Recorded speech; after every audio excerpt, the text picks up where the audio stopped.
सर्वांना मानाचा जय भीम। परभणी जिल्हा ते मुंबई लॉंग मार्च निघाला। या लॉंग मार्चला तालुक्यातील, जिल्ह्यातील, गावातील प्रत्येक भीमसैनिकांनी सहकार्य करा।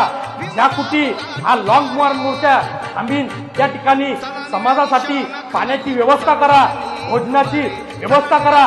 त्या मोर्चाला सगळं सहकार्य करायचं काम आपल्या समाजातील भीमसैनिकाचं आहे। हा फक्त मोर्चा नसून हे अस्तित्वाची लढाई।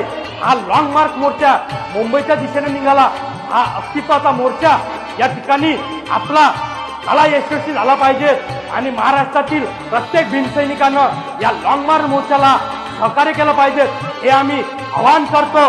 आणि 24 तासाच्या आत महाराष्ट्र सरकारने या लॉंग मार्च मोर्चाला न्याय देण्याची भूमिका घ्यावी अशी आम्ही मागणी करतो। अन्यथा 24 तासाच्या आत संपूर्ण महाराष्ट्रातील बहुजन समाज रस्त्यावर उतरल्याशिवाय राहणार नाही हा इशारा देतो। जय भीम।